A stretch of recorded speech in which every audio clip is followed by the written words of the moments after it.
Hello and good people of Facebook. I'm back. I had a very difficult Mercury retrograde, emotionally and financially, but I'm alive, I've survived, and I wish you well. Another thing that happened during this Mercury retrograde is my subscribers are now more than 500. Now, as I check it, my subscribers are like 501. So, hello and welcome. And each person that subscribes to me, I try to go into their channel and see what's going on. But I am keeping it real. I do not subscribe if I don't find anything I like. And I don't watch and like people's videos unless I really am interested in the subject. I'm trying to keep everything really real here. As you see, my videos are not that processed. Most of them are just me talking in front of the camera just like this, and I like to keep it real. So I'm not a big social butterfly on the YouTube channels and on Facebook in that regard. But anyway, thank you for all of you that joined me lately, and thank you for all of you that might join in the future.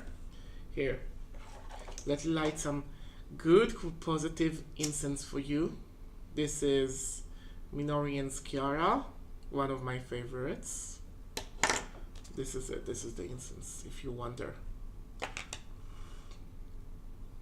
So, blessed you be for being on my channel. Blessed all those who are here. May you get a blessing. May you have a good few days. May you have success and everything runs smoothly. Which is basically what anyone can ask for nowadays. Okay, so I let it burn while I'm talking to you. Okay. I think one of the reasons why my YouTube channel is working out, even though I'm not doing what other people are doing, is precisely because of this. I'm not doing what other people are doing, and I'm uttering unpopular opinions. So this video, I'm gonna utter some more unpopular opinions at you, and I would like to create a discussion. Now, I usually don't delete comments on YouTube, even if those comments are offensive. I allow people to express themselves, within the point that nobody's attacked me personally for my faith. But I haven't deleted a Facebook, a YouTube comment that wasn't attacking me as of yet.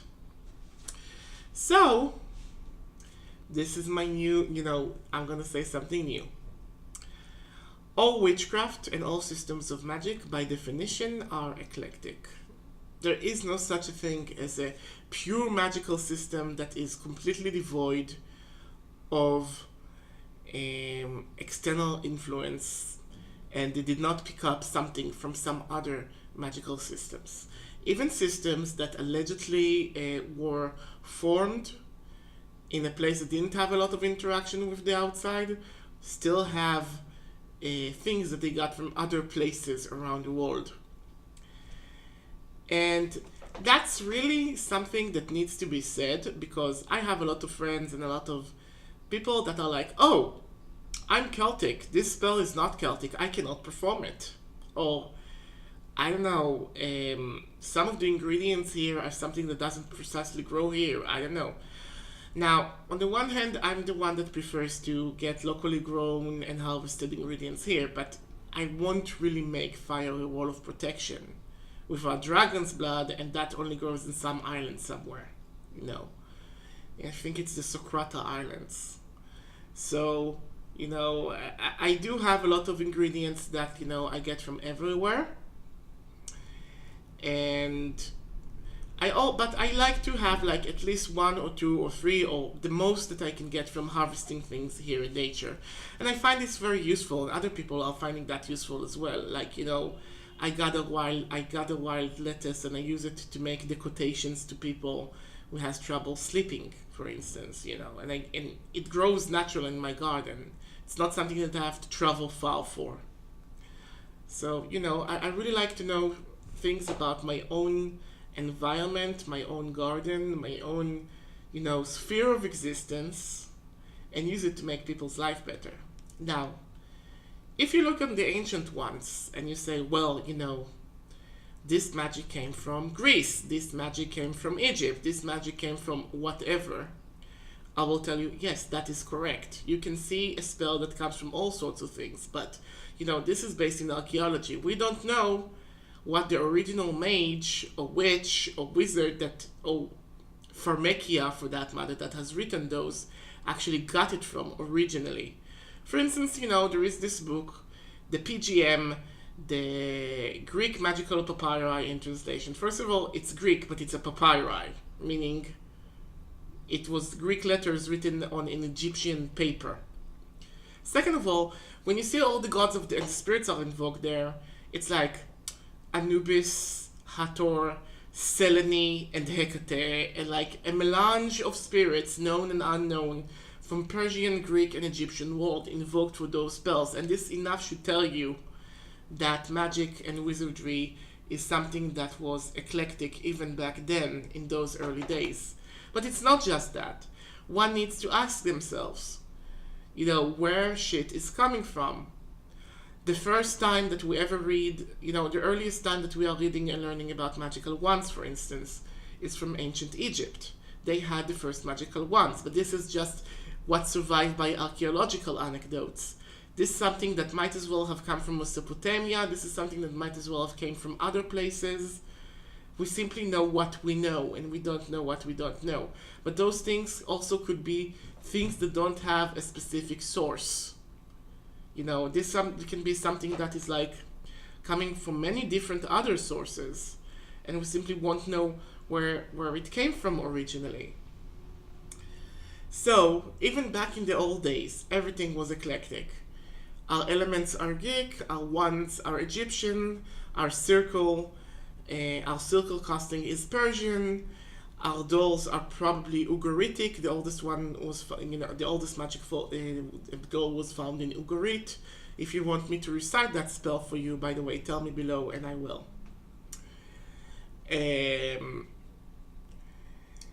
It was mixed before it got to Europe.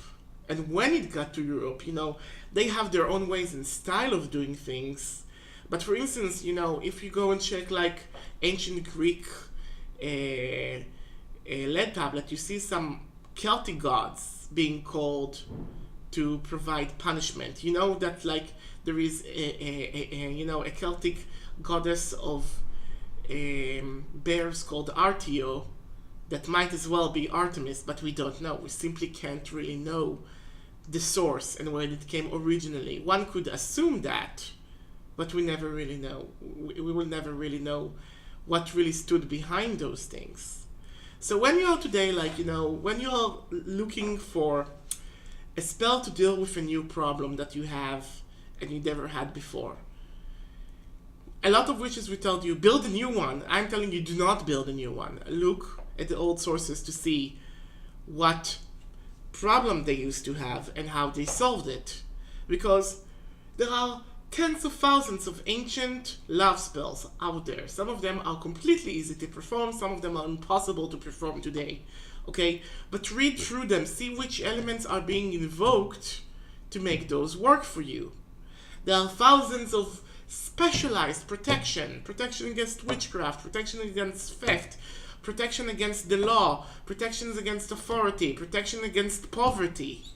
Go check the one, see its source, see where this is coming from, and understand why this is working like it's working.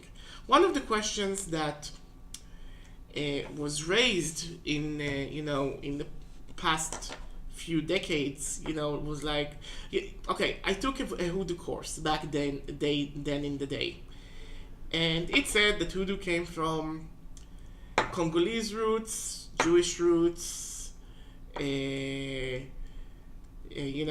American roots, etc., etc., etc. And I asked, okay, what was Congolese? What was Jewish precisely? What was Native American? Which tribe of Native American did it come from? And the hoodoo people that taught me that, they knew a great lot about hoodoo, but they didn't know enough about the history of hoodoo to answer that. So it's like my question was inappropriate and caused irritation somewhat, or this is at least what I felt. But those are the questions that should be asked, because if you're building your own, if you're like one of those witches that is looking to make her or his own system of magic, one should know what your system of magic is made from and you know how far you can go back searching for the origins of that magical practice. Okay, this is my opinion. I would really like to hear your 2 cents on it. If you like this video, please like and subscribe, and see you next week. Bye bye.